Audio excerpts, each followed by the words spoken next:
तो थोड़ा सा याद रखना, एक प्रश्न आपके पेपर में यहां से छप चुका है। सबसे हम बात करें, बिट एक छोटी इकाई है जो कि आपकी एक बाइनरी डिजिट होती है, 0 या 1। अब बिट आपका हम बात करें, 4 बिट मिलकर के एक निब्बल बनाते हैं। तो पहला बिट हो गया, उसके बाद में हमने बात की निब्बल की, तो बिट 4 मिलते हैं तब एक निब्बल बनता है। ठीक है, तो ये डिवाइस, ये थोड़ा याद रखना, किलोबाइट वाला ये पूछ लेते हैं, केबी वाला पूछ लेते हैं। नॉर्मल आप फोन वगैरह यूज करते हैं, डाटा का पता चलता है कि भाई जो है बाइट 1024 बाइट है, तब जाके के आपका किलोबाइट बनता है।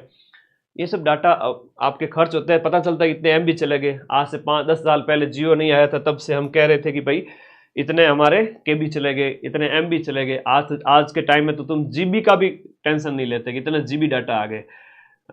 5-5 जीबी 2-2 जीबी रोज के तुम 10-15-20 के एक्स्ट्रा रिचार्ज करके भी क्लास देखते रहते हो। तो पहले के टाइम में तो हम बात करें 10 साल पहले, जो सोच करके टेंशन होती थी कि इतने एमबी जा रहे हैं, तो एमबी से आपका जीबी इस तरह से छोटे छोटे प्रश्न पक्का है इनमें से। स्टोरेज डिवाइस की बात करें, स्टोरेज डिवाइस जो है वो आपके कंप्यूटर में डाटा स्टोर करने के लिए 2 प्रकार की मेमोरी है। एक तो प्राथमिक मेमोरी, प्राथमिक में हमने रैम रोम की बात की थी, और रैम रोम प्राथमिक इकाई के अंदर आएगी। देखो बहुत प्यारा क्वेश्चन है। प्राथमिक स्टोरेज इकाई के अंदर हमने बात करी प्राइमरी स्टोरेज मीडिया, जिसके अंदर रैम और रोम है, लेकिन ये वोलेटाइल है, नॉन वोलेटाइल है। स्थायी जो है आपके रैम है वो जो है अस्थायी। अभी हमने इसके बारे में बात की थी, स्थायी और अस्थायी के बारे में। तो वोलेटाइल, नॉन वोलेटाइल, ये कंप्यूटर के सीपीयू के तात्कालिक डेटा उपलब्ध कराती है। तो प्राथमिक में तो ये आ जाएगी, दोनों ही प्राथमिक के अंदर है, दोनों ही प्राथमिक में, ठीक है। लेकिन द्वितीयक के अंदर कहे, ये मोस्ट इंपोर्टेंट प्रश्न है, एग्जाम में आपसे पूछा जाएगा, सेकेंडरी स्टोरेज डिवाइस कौन सी है? जो हार्ड डिस्क है, फ्लॉपी डिस्क है, एसएसडी है। इसका प्रश्न सीधा सा परीक्षा में पूछ लिया जाता है। फ्लॉपी डिस्क, ये आपकी, इसका निर्माण कैसे होता है? तो माइलर प्लास्टिक से बनी होती है।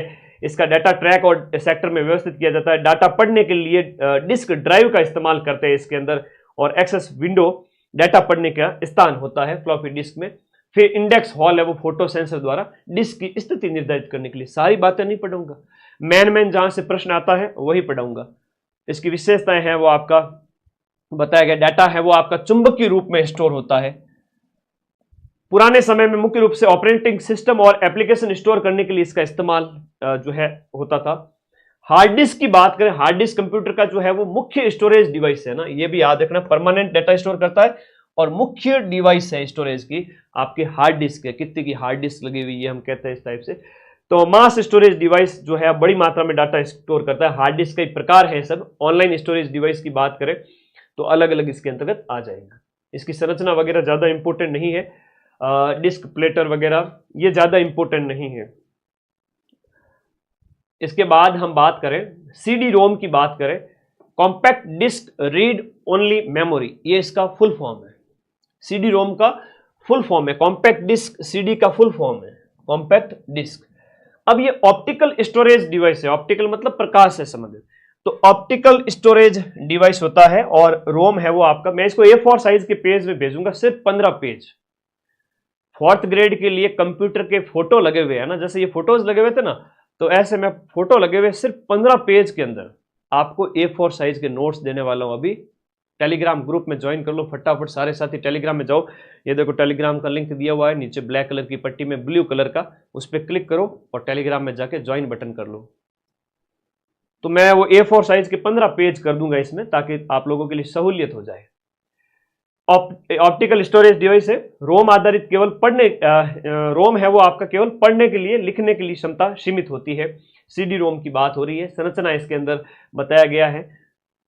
पिट्स है वो डाटा के संकेत हैं, लेंस डाटा की खाली जगह होती है।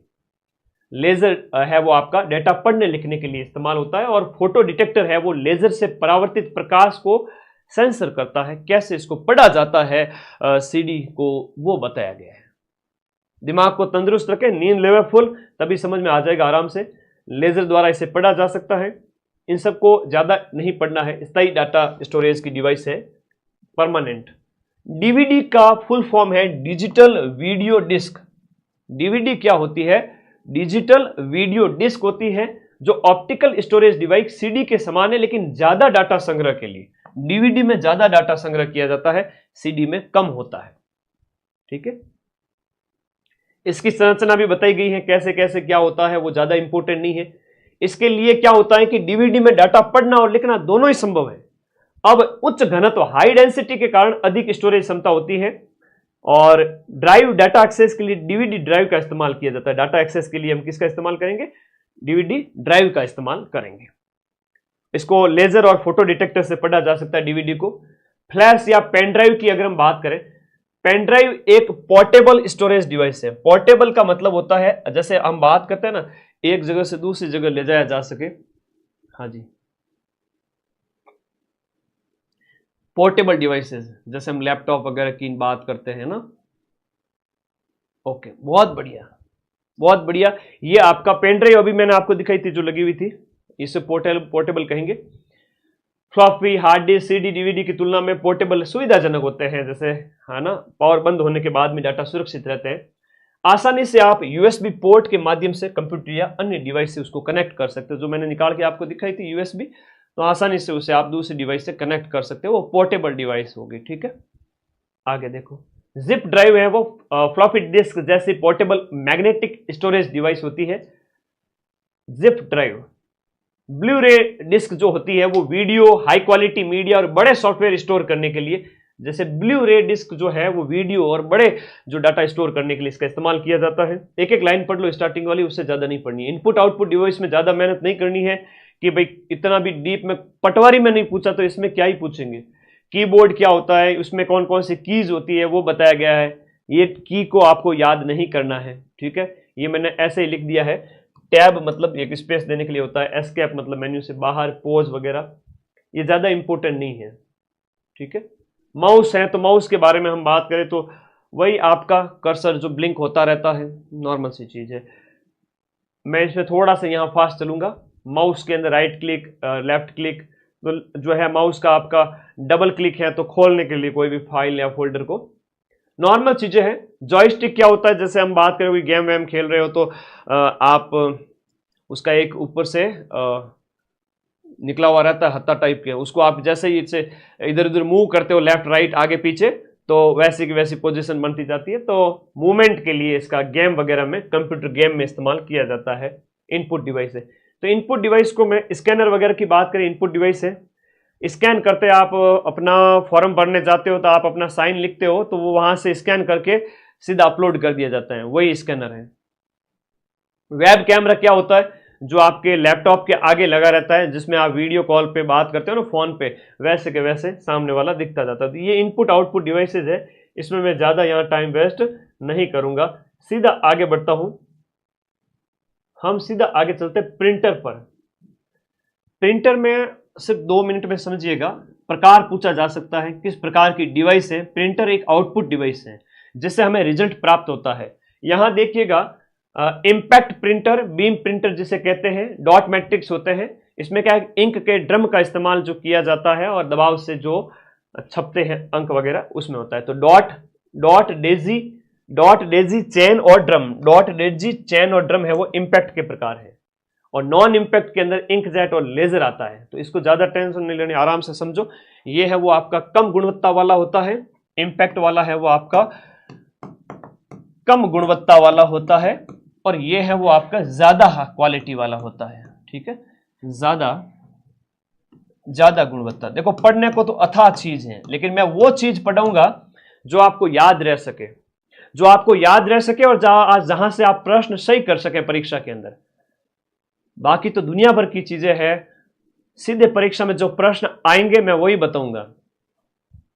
तो मेरा कोशिश है कि अगले 5 दिन के अंदर जो 100 क्वेश्चंस का जो कंटेंट है पूरा 120 में से लगभग आप सही कर ही देवे। 100, 90, 85, किसी ने थोड़ी कम की है तो 80 कर ले, तो सिलेक्शन हो जाएगा। प्रिंटर में इसमें क्या है कि इंक का इस्तेमाल किया जाता है, इंक ड्रम का इस्तेमाल होता है, याद रखिएगा। उसमें लेजर का इस्तेमाल, लेजर प्रिंटर हो गया, इंक जेट हो गया। एक इसमें लाइन और कैरेक्टर दोनों होते हैं, जिसमें डॉट मैट्रिक्स, डेजी, ड्रम और चैन ये हो गए। और नॉन इंपैक्ट है वो ज्यादा गुणवत्ता वाला, इसमें स्याही वाला इस्तेमाल होता है। ठीक है, ऑपरेटिंग सिस्टम का सीधा सीधा प्रश्न पटवारी के पेपर में ये पूछ लिया था। ऑपरेटिंग सिस्टम सीधा सीधा प्रश्न पटवारी के पेपर में पूछ लिया था। आपके सिलेबस में जो पॉइंट है ना वो बता रहा हूं। जैसे हमने बात की यहां पर हार्डवेयर